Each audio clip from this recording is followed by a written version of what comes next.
12,000-year-old fossil's closest living relative is the pink fairy armadillo. The glyptodont was basically a car-sized armadillo-type creature that lived in South America until about 10,000 years ago. We don't know why exactly this huge, armored creature became extinct, but it perished along with the other extremely cool mammals of the time, such as mastodons, saber-toothed cats, and mammoths. It's possible that they were hunted to extinction, but the glyptodont's shell would have been nearly impossible to penetrate. Perhaps environmental change caused the glyptodont to die out. Scientists have been baffled by the glyptodont's evolution. Though they do look like massive armadillos, most researchers thought they weren't that closely related to the armadillos we know today. They appear notably different, leading many to believe that the glyptodont was pretty far back in the armadillo's lineage, perhaps just a very distant relative or shared ancestor. However, the mystery was recently solved with the extraction of DNA from a fossil. The DNA showed that the glyptodont was more than closely related. It actually belongs to the armadillo family tree.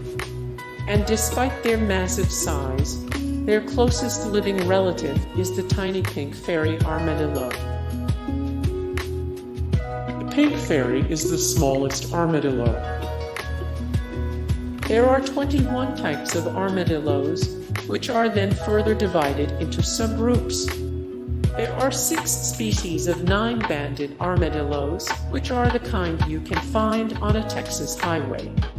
There is only 1 species of giant armadillo, which reaches weights of up to 180 pounds in captivity, generally 41–72 pounds in the wild.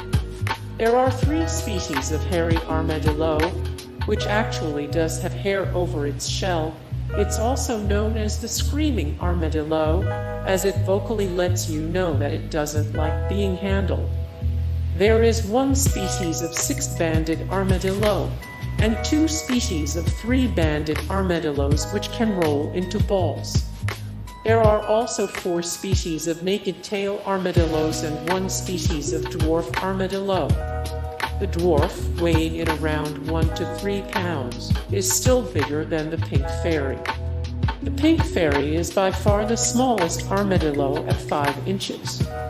It weighs 100 grams, the equivalent of 4 AA batteries, 1/5 of a pound. The pink fairy has a larger counterpart, the greater fairy armadillo 1 species. It does indeed look like a larger pink fairy, while it is equally unstudied. The greater fairy has a wider geographical range, living in Argentina, Bolivia, and Paraguay. We think it's endangered but can't really say. Since so little is known about pink fairy armadillos, and they are effectively never seen in the wild, it's hard for scientists to say if they are truly endangered or not.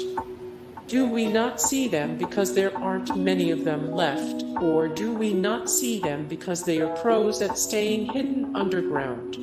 Pink fairy is also a solitary creature, so they won't be seen in groups like other animals. At one point, the pink fairy was on the endangered list, but in 2008 was labeled data deficient because, well, there's hardly any data on the pink fairy.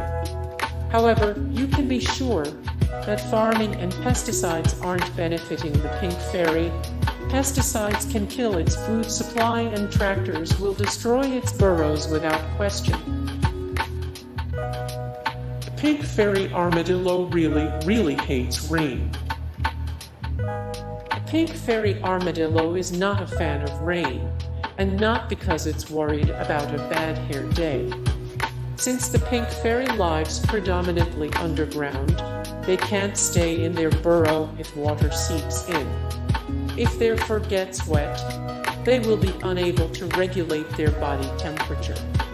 So, your best chance at seeing the pink fairy armadillo is to wander through the deserts of Argentina while it rains.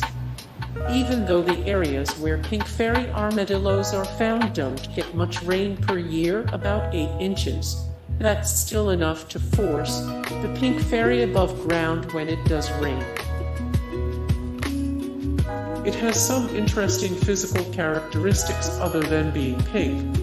That is, once you get over the huge claws and the fact that the pink fairy armadillo is indeed pink, you may notice that it's, well, weird looking. The pink fairy has a tail that helps it balance and a butt plate that helps it burrow. As it digs, the butt plate compacts the ground behind it. By compacting the ground, the pink fairy has some room in its burrow, can breathe, and also has a more sturdy tunnel to hang out in. Underneath its rosy shell, the pink fairy has fine white hair. The pink fairy is also among the few mammals without visible ears. Seals are another example of mammals who don't have visible ears. their huge claws are for digging, not murdering you. Their claws are intense, but don't worry, it's just because the pink fairy armadillo is a pro at digging. A pink fairy armadillo can get underground in just a few seconds, but it doesn't go very far underground, only about 6 inches, actually. Some have said that the pink fairy swims through sand, but according to expert Mariella Superfina, the pink fairy isn't swimming through sand at all. It really is digging, and it's digging through soil, not sand. The pink fairy's claws are so huge that it isn't very good at standing or walking on solid ground. Seeing a pink fairy armadillo try to stand is sort of like watching a baby deer stand up for the first time. It's wobbly and looks like it has absolutely zero balance. We have no idea if they drink water, but we do know they scream. We may not know how many young a mother has, how long the pink fairy lives, how far it travels, or how they impact their environment, but we do know that these tiny buggers can scream. Yes, a pink fairy that was observed in captivity would dart around screaming anytime its environment was altered. It could have been stress, a warning signal to other pink fairies, or maybe it is simply how they express their feelings. We don't know. Another thing, we don't know if they drink water. They've never been observed drinking water, although that doesn't mean they don't do it. Other animals who live in the desert can absorb water from what they eat, so it's possible that the pink fairy behaves similarly. This little guy was ahead of the millennial pink trend. This little guy was ahead of the millennial pink trend. You definitely cannot have one as a pet. You definitely cannot have one as a pet. Hey guys, thank you so much for the support and likes and comments down below, and also thank you so much for watching, and I look forward to see you in the next video. Then take care, bye.